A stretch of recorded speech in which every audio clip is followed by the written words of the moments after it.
जय Hind. Text book judiciary से मैं चंदन सिंह आपका कानूनी पिटारा के इस एपिसोड नंबर 6 में स्वागत करता हूं, अभिनंदन करता हूं। दोस्तों, सुप्रीम कोर्ट ने एसटी एससी के ऊपर यानी एसटी एससी के रिजर्वेशन के ऊपर जो है वो जजमेंट दिया है और वो जो जजमेंट है इसके बारे में आज हम लोग पढ़ेंगे, ये देखेंगे कि आखिर इस जजमेंट में क्या बोला गया है। तो दोस्तों, जिस केस के ऊपर सुप्रीम कोर्ट ने सुनवाई किया 1 अगस्त को, उस केस का नाम था state of Punjab and others versus Devendra Singh and other. तो ये केस पे ऊपर जो है जजमेंट आती है 1 अगस्त को। तो दोस्तों, इसमें सवाल ये था कि क्या जो एसटी एससी जो कैटेगरी है, एसटी एससी कैटेगरी के अंदर सब कैटेगरीज करने के ऊपर क्या ये राज्य सरकार कर सकती है या नहीं कर सकती है, इसी के ऊपर जो है और जजमेंट आया है दोस्तों। तो हम लोग थोड़ा विस्तार से समझेंगे कि आखिर ये क्या है जजमेंट। तो ये जजमेंट जो है 7 जजों की बेंच ने यानी 7 जज की सुप्रीम कोर्ट की बेंच ने जो है इसके ऊपर अपना फैसला सुनाया है। और इसमें शामिल थे ये सारे जजेज जो माननीय जजेज हैं, जस्टिस BR गवई, जस्टिस आपके जस्टिस विक्रम नाथ, बेला M त्रिवेदी, इसके बाद Pankaj Mittal, justice Pankaj Mittal, justice Manoj Mishra and justice Satish Chandra Mishra and justice DY Chandrachud जो CJI हैं। तो इनकी अध्यक्षता में जो है बाकी सारे जो है जजेस के साथ मिलकर 7 जज की बेंच ने जो है फैसला दिया है 6-1 की रेशियो से। तो यानी कि 6 लोग सहमत थे और 1 आदमी असहमत थे। तो बेसिकली दोस्तों, आज हमको यही समझना है कि ये जो जजमेंट है इसमें क्या क्या बातें की गई हैं। अगर हम देखें इस कहानी की शुरुआत कैसे होती है दोस्तों, तो कहानी की शुरुआत होती है 1975 में। 1975 की बात है जब पंजाब गवर्नमेंट जो है एक लॉ लेके आती है और उस लॉ में यानी कि एसटी एससी के ऊपर एक लॉ लेके आती है और वो क्या करती है 2 भागों में यानी कि 2 कैटेगरी में जो है एसटी एससी को अपने स्टेट में डिवाइड कर देती है। और इनिशियली 25% का रिजर्वेशन था इस एसटी एससी के लिए। तो इसको कैटेगराइज करके 2 भाग में बांट देती है। एक भाग बनाती है जो कि कम डेवलप्ड हैं और एक भाग बनाती है जो कि डेवलप्ड लोग थे, यानी कि कैटेगरी में बांटती है स्टेट। तो पहले कैटेगरी में 2 कैटेगरी रखा गया था, 2 कास्ट को रखा गया था। एक वाल्मीकि था, वाल्मीकि समाज, और एक मजहबी सिख थे।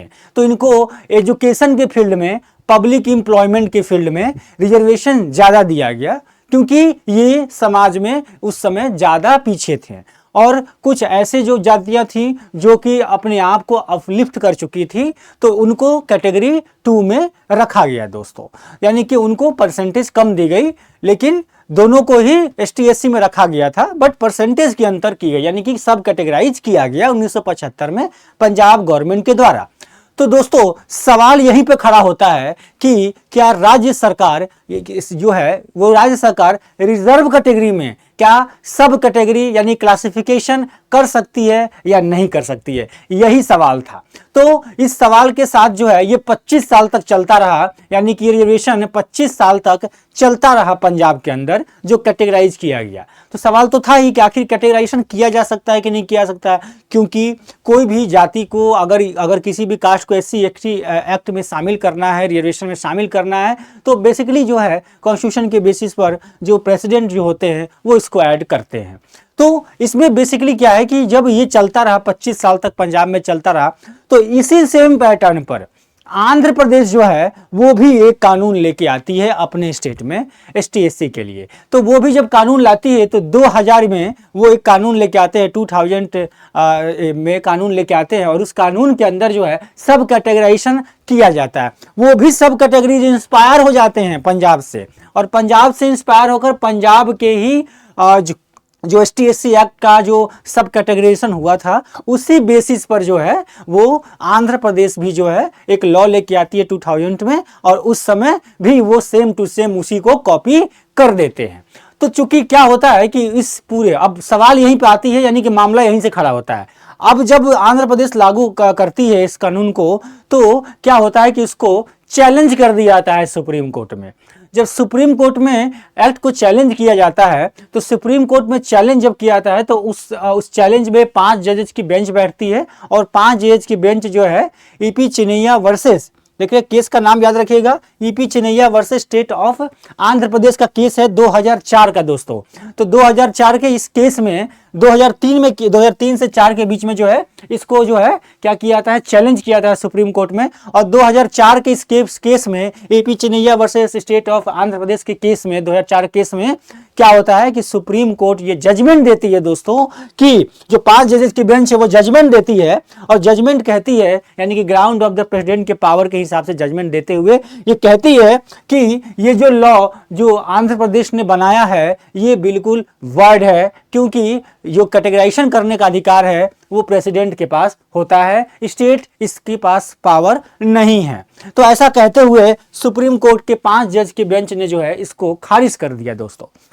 चूंकि इसको खारिज कर दिया गया यानी कि आंध्रा का लॉ जो है, आंध्रा की जो ST/SC एक्ट का जो ये लॉ था, रिजर्वेशन जो था, इसको खारिज किया था, तो सेम पैटर्न पर ये पंजाब में भी लागू था, तो पंजाब वाला भी ऑटोमेटिक खारिज हो गया दोस्तों, पंजाब वाला भी खारिज हो गया। अब पंजाब वाला भी जब खारिज हो जाता है दोस्तों, तो अब क्या होता है कि इसमें जब पंजाब वाली जब खारिज हो जाती है तो पंजाब वाली भी ऑटोमेटिकली खत्म होता है। तो पंजाब क्या करती है, पंजाब की सरकार चली जाती है पंजाब हाई कोर्ट में दोस्तों, Punjab and Haryana high court में चली जाती है और कहती है कि सर हमारा तो ये 25 साल से चल रहा है, हम तो 25 साल से रिजर्वेशन अपने लोगों को दे रहे हैं, अपने जो कैटेगरी में हमने बांट के रखा हुआ है, फिर हमारे लॉ को क्यों खारिज किया गया। तो same to same Punjab and Haryana high court भी इसी ग्राउंड पे रिजेक्ट कर देती है दोस्तों। वो कहती है कि जो 5 जज की जो बेंच थी सुप्रीम कोर्ट के, इन्होंने जो जजमेंट दिया है उसी जजमेंट के बिहाफ पर उसी का हवाला देते हुए Punjab and Haryana high court जो है इसको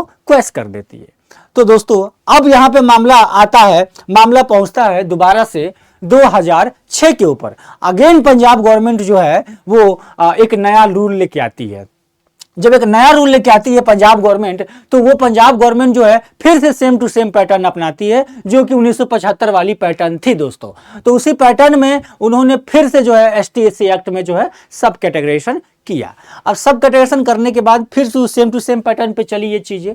तो जब 2006 में जब ये लॉ दोबारा बना, तो अगेन जो है इस मैटर को क्या किया गया, Punjab and Haryana high court में चैलेंज कर दिया गया। तो जब चैलेंज किया गया तो फिर से पंजाब और हरियाणा कोर्ट कहती है कि ये सुप्रीम कोर्ट की जजमेंट पहले भी आ चुकी है, तो इसलिए हम इसको रिजेक्ट करते हैं। यानी कि फिर से जो है पंजाब और हरियाणा कोर्ट ने इसको रिजेक्ट कर दिया दोस्तों। देखिए कहानी में ट्विस्ट क्या है। इसके बाद क्या होता है, फिर पंजाब गवर्नमेंट जो है वो अपील करती है सुप्रीम कोर्ट में। सुप्रीम कोर्ट में 5 जज के बेंच के सामने इसको अपील किया जाता है 2014 में दोस्तों। तो 2014 में जब अपील किया जाता है तो सवाल सुप्रीम कोर्ट के पास या सामने कहे यही था कि क्या 2024 वाले AP Chinnaiah versus state of Andhra Pradesh का जो जजमेंट था, 2004 वाला जो जजमेंट था, क्या उस जजमेंट को के ऊपर दोबारा सुनवाई होनी चाहिए कि नहीं होनी चाहिए। यही सवाल था सुप्रीम कोर्ट के सामने। तो इस सवाल के साथ क्या होता है कि सुप्रीम कोर्ट की जो 5 जजेस की बेंच है वो इसको सुनवाई करने के लिए तैयार हो जाती है। कारण क्या है दोस्तों कि अगर आप देखें ओबीसी के अंदर भी क्रीमी और नॉन क्रीमी लेयर जो है वो बांटे गए हैं, सब कैटेगराइजेशन किया गया है। और सब कैटेगराइजेशन का कारण यही है कि कुछ ऐसे ओबीसी में कास्ट हैं जो कि जिनको रिजर्वेशन की उतनी ज़्यादा आवश्यकता नहीं है, क्योंकि वो समाज में अपलिफ्ट हो चुके हैं। रिजर्वेशन का मकसद यही था ताकि लोगों को जो बैकवर्ड रह गए हैं, जो पीछे रह गए हैं, उनको आगे बढ़ाया जा सके। तो बेसिकली दोस्तों इसी चीज के ऊपर जो है ये जो है इसको हवाला दिया गया कि ओबीसी के अंदर भी है तो इस पे भी किया जा सकता है। यानी कि सुनवाई करने के लिए सुप्रीम कोर्ट ऑटोमेटिकली राजी हो जाती है और 7 जज की बेंच जो है वो क्रिएट की जाती है, बनाई जाती है। 7 जज की बेंच जो है सुप्रीम कोर्ट बनाती है। उसी का जजमेंट आया है दोस्तों 1 अगस्त 2024 को। इसी का जजमेंट है 1 अगस्त 2024 को आया है दोस्तों। तो क्या है जजमेंट, इसको हम समझते हैं। 2 केस काफी इंपॉर्टेंट था जो मैंने आपको बताया। तो दोस्तों अब जो पहला फैसला जो आता है, पहला फैसला आप देख रहे हैं कि अनुसूचित जाति और जनजाति जो है ST/SC के आरक्षण में जातियों का उपवर्गीकरण यानी कि सब कैटेगराइजेशन किया जा सकता है। ठीक है, ये तो सबसे पहला फैसला आ गया। यानी कि जैसे ओबीसी में कैटेगराइजेशन है वैसे ST/SC में भी कैटेगराइजेशन किया जा सकता है। दूसरा जो सबसे पहला फैसला आता है कि राज्य अपने स्तर पर जातियों की सूची बना सकेंगे। मतलब कि जब सब कैटेगराइजेशन में बांटा जाएगा दोस्तों, जैसे मान लीजिए कि स्टेट अभी कितना देती है, सेंट्रल गवर्नमेंट 15% का रिजर्वेशन देती है एसटी एससी को। तो मान लीजिए कि इसमें से किस जाति को कितना रिजर्वेशन देना है एसटी एससी के अंदर। एसटी हो गया, एसटी हो गया, मान लीजिए इसमें कुछ ऐसे कैटेगरी है जिसको मान लीजिए 2% दे रहे हैं, किसी को 3% दे रहे हैं, इसमें किसी को मान लीजिए 5% दे दिया। तो जो भी है स्टेट इसको डिसाइड कर सकती है, सब कैटेगराइजेशन को डिसाइड कर सकती है दोस्तों। अगला है कि राज्य किसी भी उपवर्ग, राज्य जो है वो किसी भी उपवर्ग के लिए 100% आरक्षण तय नहीं कर सकती है। ऐसा नहीं है कि मान लीजिए कि आपका पंजाब में अगर जैसे मान लीजिए वाल्मीकि को पहले भी दिया गया, तो वाल्मीकि समाज को ऐसा नहीं कि 100% रिजर्वेशन दे दिया जाएगा। जो भी आपके एसटी एससी के लिए रिजर्वेशन का कोटा बनाया गया है उसमें से कुछ दिया जाएगा और कुछ किसी और को दिया जाएगा। यानी कि जितनी भी जातियां हैं, जितनी भी कास्ट हैं एसटी एससी के अंदर, वो सभी एसटी की एससी के अंदर अभी भी हैं दोस्तों, लेकिन उनका सब कैटेगराइजेशन किया जा सकता है कि कोई अगर ज्यादा पीछे है तो उसको ज्यादा रिजर्वेशन दिया जा सकता है, कोई कम है तो उसको कम रखा जा सकता है।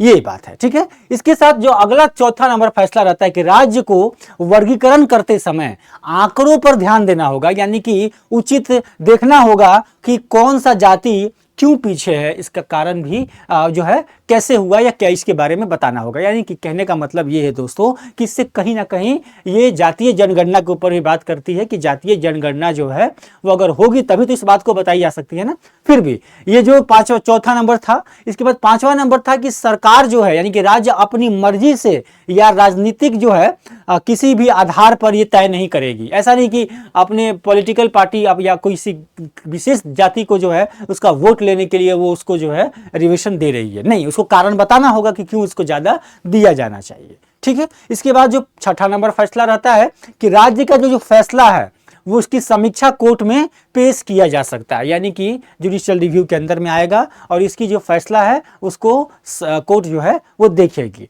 तो ये सारे जो है फैसले आते हैं दोस्तों, और इससे समाज के अंदर जो पिछड़े वर्ग के लोग हैं उनको जो है काफी मदद मिलेगी।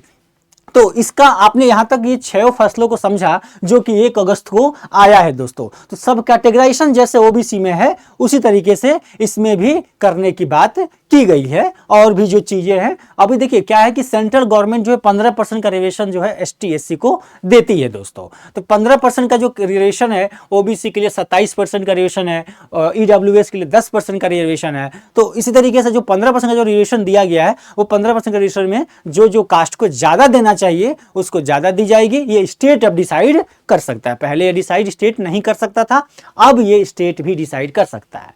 तो दोस्तों जो जस्टिस पंकज मित्तल है वो काफी एक बहुत ही अच्छी बात कहते हैं। वो कहते हैं कि आरक्षण एक पीढ़ी तक सीमित होना चाहिए।